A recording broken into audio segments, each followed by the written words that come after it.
Hello welcome to the maths. मैं दिलकुश सैनी और आज अपन यहाँ पर पढ़ने वाले हैं जो रिमाइनिंग क्वेश्चन है अपने पास। जो अपन मैंने यहाँ पे सीरीज स्टार्ट कर रखी है उसके रिमाइनिंग क्वेश्चन है। तो क्वेश्चन नंबर 9 से अपन यहाँ पर स्टार्ट करते हैं। तो स्टार्ट करने से पहले मैं आपको बता दूं दोस्तों, मैं यहाँ पर आपको प्रीवियस ईयर के क्वेश्चंस अपलोड कर रहा हूँ। यहाँ पर 1 by 1 प्रीवियस ईयर के पूरा जो पेपर है उसको पूरा विद सॉल्यूशन 1 by 1 क्वेश्चंस के यहाँ पे मैं अपलोड कर रहा हूँ दोस्तों। इससे पहले मैंने 2023 का यहाँ पर PYQ अपलोड कर दिया है। अगर वो नहीं देखा है तो आप उसको जाके देखिए, डिस्क्रिप्शन में उसका लिंक मैं मेंशन कर दूंगा। एंड इससे पहले जो भी इस जो 2000 और इसके बाद में जो अभी जो प्रेजेंट में चल रहा है ये 2022 का सॉल्यूशन चल रहा है। तो इससे पहले अगर आपने वीडियो नहीं देखे, डायरेक्ट जंप करके इस वीडियो में आया तो वो वाले क्वेश्चंस भी आप यहाँ पर देख सकते हो। बट क्वेश्चन पहला खुद से ट्राई करना है, देन इसको सॉल्यूशन आपको देखना है। अगर नहीं आया पहले क्वेश्चन सॉल्यूशन नहीं देखना, पहले खुद से करना है, देन आपको सॉल्यूशन देखना है। क्लियर है? अगर आप पहले सॉल्यूशन देख रहे हो तो फिर मजे वाली बात नहीं है। अब भी क्वेश्चन आपको मतलब साथ साथ क्वेश्चन करोगे तभी ज्यादा मजा आने वाला है यहाँ पर। ठीक है, तो करते हैं स्टार्ट। तो find a quadratic polynomial whose zeros are, ये अपन को दे रखा है। ऐसा ही क्वेश्चन जस्ट इससे पहले करा था इसी पेपर में, जहां पर अपन को sum of zeros and product of zeros दे रखा था। अब यहाँ पे वो नहीं दे रखा, बस जीरोस तो दे रखा है। अब अपन को मालूम होना चाहिए कि जो फॉर्मूला है क्वाड्रेटिक पॉलिनोमियल वो क्या होता है। तो देखो quadratic quadratic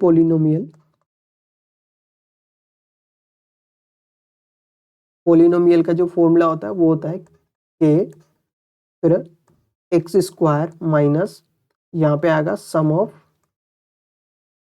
zeros multiply x plus product of zeros.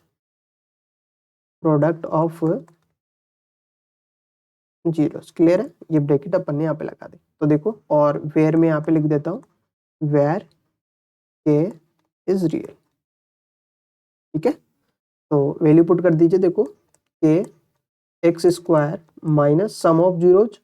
तो जीरोज क्या क्या है, एक तो √3 है दोस्तों और एक माइनस का √3, क्योंकि प्लस माइनस करेंगे तो माइनस आ जाएगा। ये एक्स है, प्लस प्रोडक्ट करना है तो एक तो √3 है और एक माइनस का √3 है, और ये लार्ज ब्रैकेट के ये हो गया एक्स स्क्वायर माइनस, देखो √3 में से √3 जाएगा तो आई थिंक 0 बचेगा, और ये मल्टीप्लाई में एक्स है, और ये प्लस और ये माइनस हो गया माइनस। √3 को √3 से मल्टीप्लाई करेंगे तो रूट हट जाएगा, ओनली 3 रह जाएगा।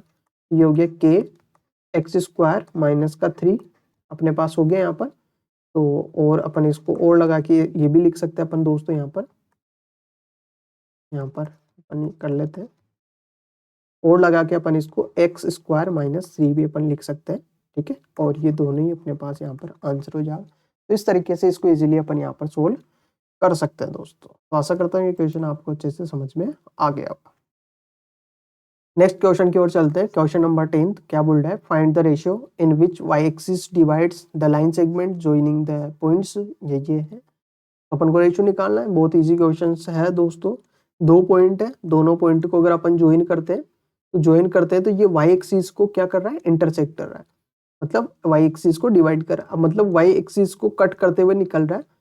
तो उसका मतलब आपको समझ में आ जाना चाहिए कि क्वेश्चन बोलना क्या चाह रहा है दोस्तों। क्लियर है? क्वेश्चन क्या बोलना आपसे चाह रहा है।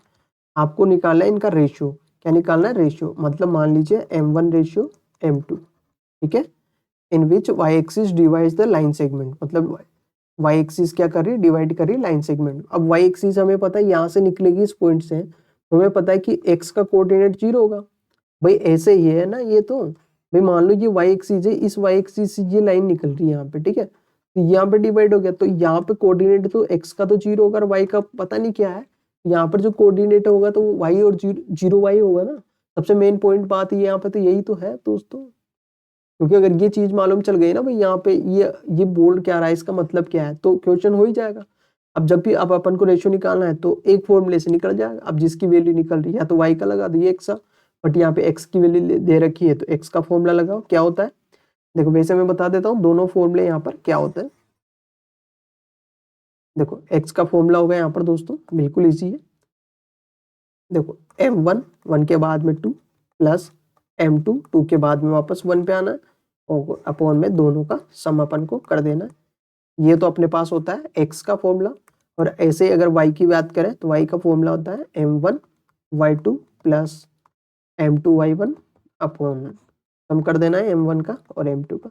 अब अपन को y की वैल्यू तो दे ही नहीं रखी यहाँ पर, तो ये फॉर्मूला तो अपन यहाँ पर नहीं लगाने वाला, जिसकी वैल्यू दे रखी उसका ही लगाएंगे, तो अपने पास यहाँ पर रेशियो निकल के आ जाएगा। तो देखो x की वैल्यू यहाँ पर 0 है, तो अपन 0 लिखेंगे, इक्वल टू में देखो m1 अपने पास नहीं है, m1 अपन को निकालना है, x2 अपने पास यहाँ पर -1, तो -1 लिखेंगे, प्लस m2 अपने पास नहीं है तो m2 को एज इट इज रखेंगे यहाँ पर, और x1 की वैल्यू यहाँ पर 5 है तो 5, और अपॉन में यहाँ पर m1 प्लस m2 है दोस्तों, यहाँ पर 0 है तो 0 के अपॉन 1 लगा सकते हैं, कोई दिक्कत नहीं है। तो इसको इधर मल्टीप्लाई करेंगे, तो उससे पहले अपन थोड़ा बहुत और सोल्व कर लेते हैं। m1 को -1 से मल्टीप्लाई करेंगे तो -m1, प्लस 5 को मल्टीप्लाई करेंगे m2 से तो 5m2 अपॉन में m1 प्लस m2, क्लियर। तो देखो इसको 1 से मल्टीप्लाई करेंगे तो माइनस का m1 प्लस 5m2, और इधर इसको मल्टीप्लाई करेंगे 0 से तो पूरा 0 हो जाएगा, क्लियर यहाँ तक। तो देखो माइनस m1 तो ये रह जाएगा और m2 उधर जाएगा, तो किसका माइनस का 5m2 हो गया, तो इससे तो ये कैंसिल हो गया, मतलब m1 is equal to 5m2 अपने पास निकल के आ गया। तो देखो जब भी रेशियो निकालना हो तो m1 रेशियो m2 अपन को निकालना है, तो जो m1 देखो m1 की वैल्यू होती है जो m2 से मल्टीप्लाई हो रहा है, और m1 के साथ आ रहा है वो m2 की वैल्यू होती है। कहने का मतलब यहाँ पे ऐसा समझना है कि जो ये वैल्यू है ये तो किसकी वैल्यू है, ये तो m1 की वैल्यू हो गई, और इससे क्या मल्टीप्लाई हो रहा है 1, तो ये 1 जो वैल्यू हो गई m2 की, मतलब m1 के साथ आ रहा है वो तो m2 की वैल्यू, और m2 के साथ आ रहा है वो m1 की। या फिर यहाँ पे एक और तरीका है कि m1 को तो एज इट इज रहने दो, और ये जो 5 है ना इसको तो वहीं रहने दो, और m2 को इधर ले आओ तो इधर 5 बचा, 5 का मतलब 5 अपॉन 1 हो गया, मतलब 1, ये 5:1 हो गया। तो इस तरीके से कैसे भी आप समझ सकते हो, आई थिंक ये वाली मेथड ईजी, इसके बजाय आप इसको कर सकते हो, ठीक है। तो इस तरीके से इस क्वेश्चन को अपन यहाँ पर इजीली कर सकते हैं। तो आशा करता हूँ ये क्वेश्चन आपको इजीली यहाँ पर समझ में आ गया होगा। तो नेक्स्ट क्वेश्चन अपन यहाँ पर देख लेते हैं, क्वेश्चन नंबर यहाँ पर है 11 है। तो आई थिंक दोस्तों देखना पड़ेगा आपके यहाँ पर ये है कि नहीं है, तो इसको भी रहने दीजिए। मैं आपको क्यों, क्योंकि मैं इसको इस क्वेश्चन, क्योंकि यहाँ पर देखो मैं यहाँ पे रफ डायग्राम आपको बना देता हूँ, क्यों, क्योंकि मेरे पास यहाँ पर मैं आपको फिजिकली यहाँ पे ना मैं आपके सामने आके यहाँ पे बता नहीं सकता कि कौन किसको कहाँ रखना है, तो थोड़ा समझने में दिक्कत हो सकती है, बट फिर भी बता देता हूँ।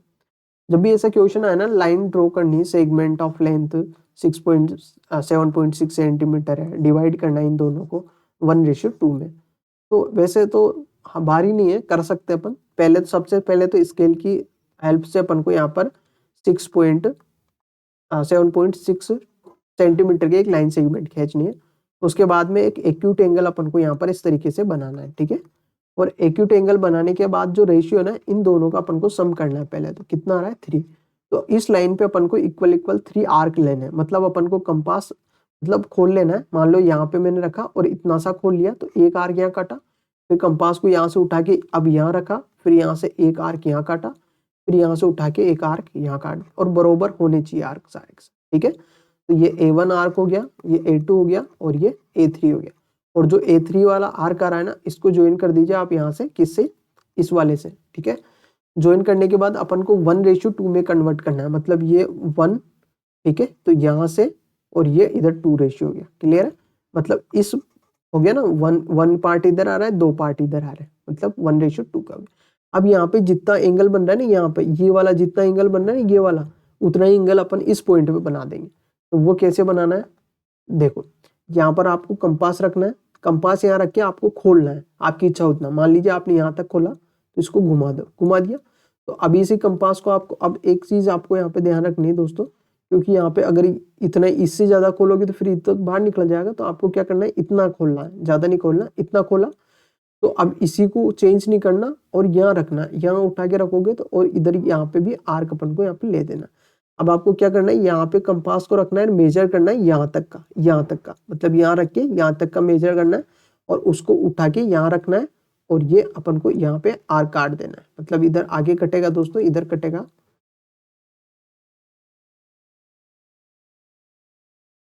तो थोड़ा बहुत ये करिए, यहाँ आई थिंक यहाँ पे कटेगा। क्यों क्यों बोल रहा हूँ मैं ऐसा, क्योंकि इसके पैरेलल बनेगी लाइन, इसके पैरेलल ये बनेगी, ठीक है। तो अब जिस पॉइंट पे ये इंटरसेक्ट कर रहा है ना, ये मान लीजिए यहाँ पर B1 डैश, तो जो रेशियो जाएगा ये 1:2 में यहाँ पर कन्वर्ट हो जाएगी। तो इस तरीके से आप इसको इजिली यहाँ पर कर सकते हो दोस्तों। तो आशा करता हूँ ये समझ में आया होगा। अगर यहाँ पर वो सारे अगर सामने होते तो काफी अच्छे से समझ में आ जाता आपके, ठीक है।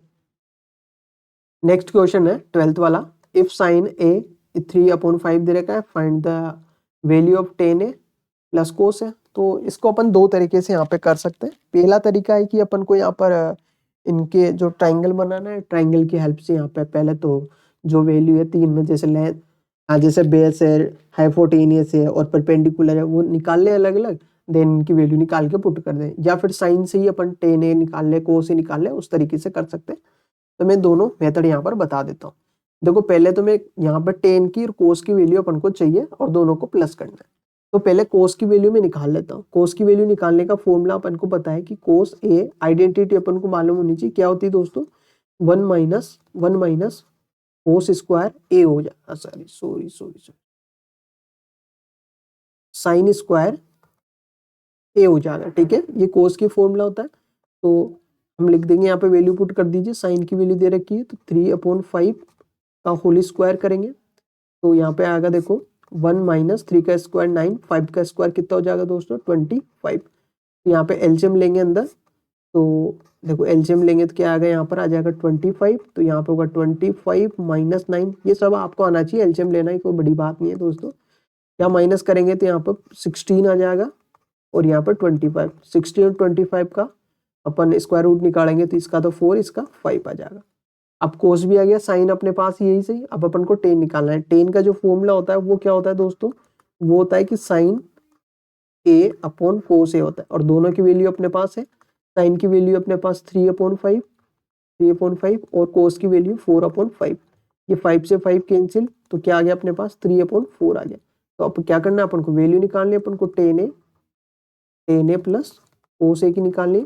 तो वैल्यू प्लस पुट कर दीजिए यहाँ पर। थोड़ा मैं इरेज करके थोड़ा अच्छे से कर लेता हूँ, जगह कम है।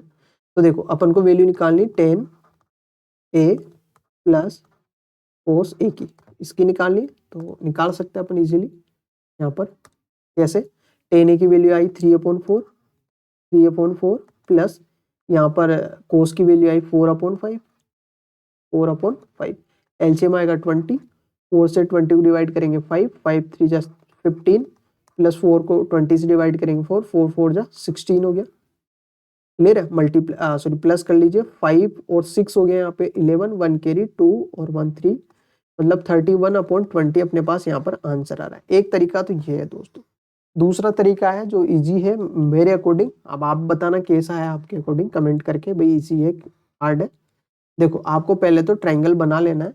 जो ट्राइंगल है ए बी सी, मैंने ये 90 डिग्री बना दिया और एंगल अपने पास यहाँ पर दे रखा है, क्यों, क्योंकि एक ही बात कर रहा है। यहाँ पे दे रखा है तो एंगल के सामने वाली लाइन होती है परपेंडिकुलर, बाकी बचा बेस, और ये सबसे बड़ी साइड हाइपोटेनिस होती है। हमें पता है कि गिवन में हमें दे रखा है कि साइन ए अपन को दे रखा है कितना 3/5 दे रखा है। इसका मतलब ये जो साइन का फॉर्मूला होता है परपेंडिकुलर अपॉन बेस होता है, सॉरी हाइपोटेनियस होता है। इसका मतलब ये तो परपेंडिकुलर हो गई और ये हाइपोटेनियस हो गया। मतलब इसका मतलब ये हो गया कि लेट p = तो 3 हो गया एंड h = यहाँ पे 5 हो गया। वैसे एग्जैक्ट अपन 3 5 नहीं मान सकते, लेकिन मैं यहाँ पे समझने के लिए मान रहा हूँ, क्योंकि आप 3x ले या 5x ले तब भी चल जाएगा। अब अपने पास 3 आ गया, h भी आ गया, b निकाल लेते अपन यहाँ पे। हमें पता है कि पाइथागोरस थ्योरम से यहाँ पर फॉर्मूला होता है कि h² = p² + b² होता है। तो h की वैल्यू अपने को 5 दे रखी है, तो 5 का स्क्वायर इक्वल टू p की वैल्यू अपन को दे रखी है 3, तो 3 का स्क्वायर प्लस b का स्क्वायर। 5 का स्क्वायर 25 और ये 3 का स्क्वायर 9 इधर आएगा तो माइनस को आ गया इधर b²। यहाँ पर माइनस करेंगे 16 = b², स्क्वायर हटेगा तो अंडर और 16 का स्क्वायर रूट हो जाएगा 4। क्लियर है। तो अब अपन को वैल्यू निकालनी किसकी, 10 ए प्लस कोस ए निकालना है। तो 10 ए का फॉर्मूला होता है क्या दोस्तों, ध्यान होना चाहिए आपको, बेस क्या होता है परपेंडिकुलर अपॉन बेस होता है, और कोस का फॉर्मूला होता है बेस अपॉन हाइपोटेनियस। कैसे, ये फॉर्मूला होता है यहाँ पर देखो इस तरीके से आप इसको याद रख सकते हो। देखो पाकिस्तान भूखा प्यासा और हिंदुस्तान हरा भरा, इस तरीके से अपन यहाँ पर इसको समझ सकते हैं ट्रिक के माध्यम से। तो पी की वैल्यू अपने यहाँ पास 3 है और बी की वैल्यू अपने पास 4 निकल के आई है प्लस, और यहाँ पर बी की वैल्यू अपने पास यहाँ पर कितनी है 4 है और एच अपने पास 5 है। देखो ये इक्वेशन अपने पास पहले यहाँ बन रही थी और इसको सोल्व करेंगे तो आई थिंक हमें बता दी पहले ही सोल्व करके 31/20 अपने पास आएगा, जो कि आंसर दोनों सेम आ रहा है। तो कोई से मेथड से आप इसको इजीली यहाँ पर कर सकते हो दोस्तों। तो आशा करता हूँ ये चीज आपको यहाँ पर समझ में आ गई होगी। अब देखो यहाँ पर क्वेश्चन बहुत अच्छा है, प्रूव करना है अपन को। देखो sec a plus tan a और इधर दे रखा है 1 माइनस sin a। जब भी ऐसा क्वेश्चन आए ना दोस्तों तो आई थिंक आपको याद रखना है कि बहुत अच्छी चीज ये है इसमें, मैं बता दूं आपको कि जब भी ऐसा क्वेश्चन आए तो आप इनको साइन कोस में चेंज करके कर लीजिए तो काफी अच्छा होगा। जब भी आपको प्रूफ वाले क्वेश्चन आते हैं ना ट्रिग्नोमेट्री के, तो उनको सबसे बेस्ट तरीका है कि जो LHS दे रखा है ना, ये तो LHS दे रखा है और RHS दे रखा है। जो LHS को अपन सोल्व करते हैं ना, उस LHS में जो टर्म साइन में नहीं है ना या कोस में नहीं है, उसको साइन कोस में अपन को चेंज करना है पहले, तो इजी हो जाएगा। तो अपन पहले LHS लेते हैं, sec a प्लस tan और ये ब्रैकेट के अंदर 1 माइनस साइन, और लाना क्या है सेक कोस लाना है अपन को, ठीक है। तो चेंज कर लेते हैं दोस्तों, सेक को क्या लिख सकते हैं 1 कोस लिख सकते हैं, प्लस tan को क्या लिख सकते हैं साइन a अपॉन क्या लिख सकते हैं कोस a लिख सकते हैं, और यहाँ पे 1 माइनस साइन है। आई थिंक यहाँ तक आपको समझ में आ गया होगा। देखो इस ब्रैकेट में देखो जो डिनोमिनेटर है वो सेम है, जब भी डिनोमिनेटर सेम होता है तो न्यूमरेटर एज इट इज अपन ऐसे लिख देंगे उनके। आई थिंक आपको पता है, मतलब एलसीएम ले ले कहने का मतलब, और यहाँ पे 1 माइनस साइन ए है, यहाँ पे इसके अपोन में 1 लगा दे तो मल्टीप्लाई कर लेंगे तो ऊपर वाला तो होगा 1 प्लस साइन ए, इससे मल्टीप्लाई होगा इससे 1 माइनस साइन ए से, और अपोन वाला कोस, ये कोस किससे हो जाएगा 1 से, तो ये कोस ए आ गया। क्लियर है यहाँ तक। अब देखो यहाँ पर ध्यान से आंखें खोल के देखें कि a plus b and a minus b का जैसा कुछ दिख रहा है क्या। देखो a प्लस बी, देखो 1 साइन आ रहा है 1 साइन, ओनली प्लस माइनस का डिफरेंट है। तो एक तो हो गया a plus b a minus b का फॉर्मूला, जो क्या होता है दोस्तों a square minus b square, तो मतलब 1 का स्क्वायर माइनस साइन का स्क्वायर और a अपोन में कितना है कोस a हो गया दोस्तों। क्लियर है यहाँ तक। तो इसको और आगे लिखेंगे तो 1 का square 1 minus sign square a होता है अपोन में कोस a हो गया। क्योंकि हमें पता है क्या, हमें तो बहुत कुछ पता है क्या कि sine square a plus first identity cos square a is equal to 1 है। यहाँ से अगर अपन मान लीजिए कोस स्क्वायर a को यहाँ स्टे करें और साइन स्क्वायर को उधर भेज दे तो माइनस का साइन स्क्वायर a, तो इस साइन 1 माइनस साइन स्क्वायर की वैल्यू यहाँ पर क्या पुट कर सकते हैं अपन, यहाँ से कोस स्क्वायर a पुट कर सकते हैं अपोन में कोस a कोस a से कोस a कैंसिल, क्या बचा दोस्तों कोस a बचा, और यही अपने पास क्या है दोस्तों यहाँ पर RHS है। ये हो गया अपने पास हेंस प्रूफ। इस तरीके से इसको अपन इजीली यहाँ पर सोल्व कर सकते हैं। तो आई थिंक ये क्वेश्चन आपको अच्छे से समझ में आ गया होगा। तो आशा करता हूँ आज के जो वीडियो मैंने आप क्वेश्चंस करवाए हैं वो आपको अच्छे से समझ में आए होंगे। तो देखिए इनको, तब तक मैं दूसरे क्वेश्चंस यहाँ पे लाने की कोशिश करूंगा। तब तक के लिए bye bye and thank you दोस्तों।